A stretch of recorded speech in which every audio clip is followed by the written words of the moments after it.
क्यों रखा? देखो, सनातन हिंदू धर्म में जो कुशा होती है, जो डाब होता है, साल भर अपने घर के अंदर कहीं ना कहीं इस कुशा को, इस डाब को संभाल कर रखना चाहिए। उसका कारण क्या बताया है? तो यहां पार्वती जी से स्वयं आर्यमा स्वामी कहते हैं, सुनो पार्वती माता,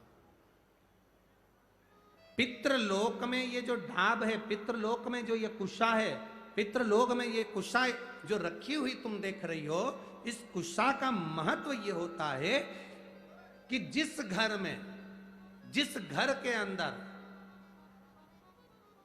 कुशा रखी होती है, उस घर पर पितरों की कृपा दृष्टि सदा बनी होती है। वहां दुख, तकलीफ, कष्ट नहीं आता। पर कुशा रखने का स्थान, 3 जगह कुशा रखने का स्थान दिया है। कितनी जगह दिया है? जम के बोलिए। 3 जगह पर कुशा रखने का स्थान दिया है। आप अपने ध्यान में रखिएगा। देव पितर जो शिव महापुराण की कथा चल रही है, इससे आपको सीखना है और जनमानस तक आपको ये चीजें रखना है, जिससे हमारा सनातन धर्म में ये बात मालूम पड़े कि कुशा का महत्व क्या है, कुशा कहाँ रखी जाती है और कुशा के जल से तर्पण क्यों दिया जाता है। ये बहुत समझने वाली बात है। 3 जगह पर कुशा का महत्व बताया गया कि कुशा को 3 जगह पर रखा जाए। पहला, अपने घर के दरवाजे में जहां से अपन प्रवेश करते हैं, उस प्रवेश के द्वार के प्रवेश द्वार से कुछ दूरी पर कोई फोटो लगा हो, कोई चित्रपट लगा हो, कोई जगह हो ऐसी जहां तुम कुशा को अंदर प्रवेश करते समय कुछ दूरी पर उस कुशा को आप राइट भाग की ओर रख दें। घर में प्रवेश करते हैं, उस द्वार से कुछ दूरी पर डाब, कुशा रख सकते।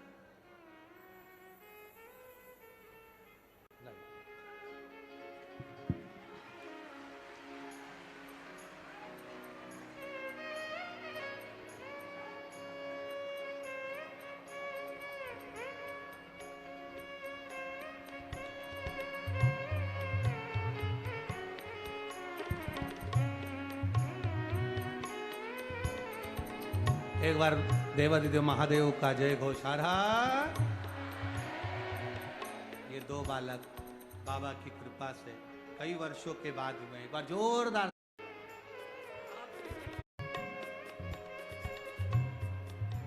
शिवाय नमस्तुभ्यं, श्री शिवाय नमस्तुभ्यं। खड़े नहीं होगे, इसको बोलने के समय पर बैठे बैठे आपको जाप करना है। बैठे बैठे, खड़े होकर नहीं।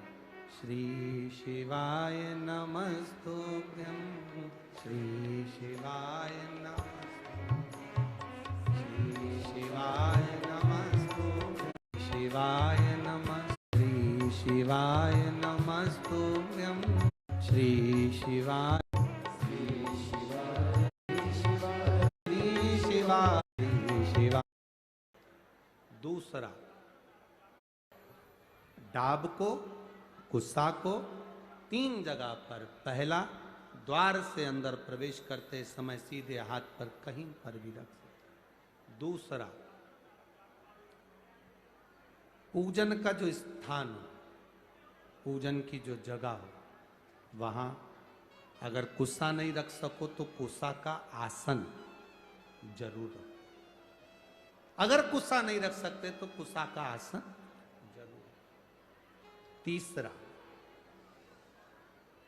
रसोई घर के अंदर जहां पर परिंदा हो, मटका हो, हंडा हो, उसके आसपास में कहीं थोड़ी भी जगह हो, एक छोटी सी भी कुशा अगर अपन ने रख रखी है तो घर में कभी भी बड़ी बीमारी प्रवेश नहीं कर सकती। एक कुशा भी अगर हमने रखी है, एक डाब भी हमने रखी है,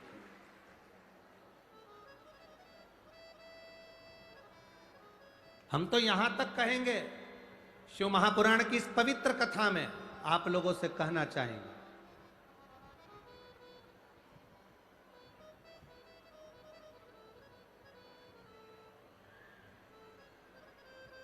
कभी कभी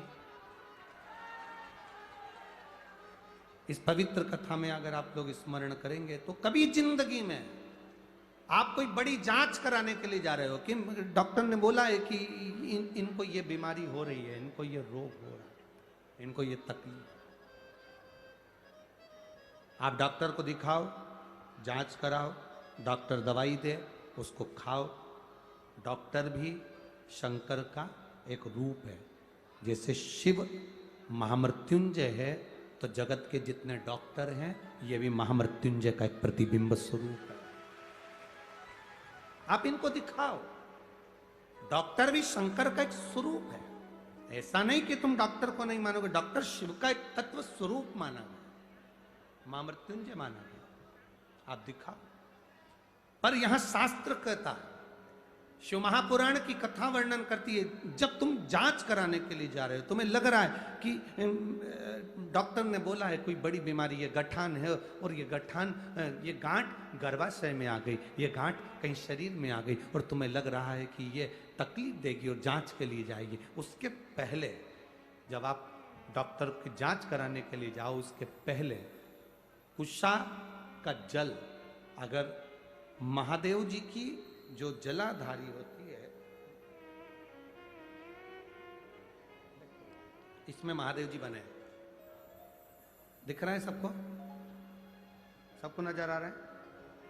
टीवी के माध्यम से भी आप लोग देखते रहना, ठीक है? ये जो महादेव जी का शिवलिंग है, ये जो जलाधारी है, ये जलाधारी पार्वती जी का स्थान। इसके बीच में एक लाइन है, वो अशोक सुंदरी का स्थान। राइट में गणेश जी, कार्तिकेय जी। शिवलिंग के ऊपर जो जलाधारी रहती है, जिसमें से बूंद बूंद पानी टपकता है, ये शंकर भगवान की 5 लड़कियां, जया, विषहरा, शामलीवारी, दौतली, देव, शिव जी की 5 बेटी। जब तुम्हें लग रहा है कि कोई बड़ी बीमारी हमारे शरीर में प्रवेश कर रही है और डॉक्टर कह रहे हैं कि इसकी जांच होगी, उसके पहले कुशा का जल, डाब का जल, ये अशोक सुंदरी का स्थान जहां पर है, और शिवलिंग का जहां स्थान है, इसके बीच में जो जगह खाली पड़ी रहती है, इस स्थान पर अगर हम कुशा का जल, डाब का जल चढ़ा देते हैं और उस जल को उस स्थान पर जहां तुम्हें लग रहा है कि इसकी जांच होने जा रही है, उस स्थान को लगाकर जांच के लिए जाते हैं, कभी जिंदगी में बड़ा रोग प्रवेश कर ही नहीं सकता।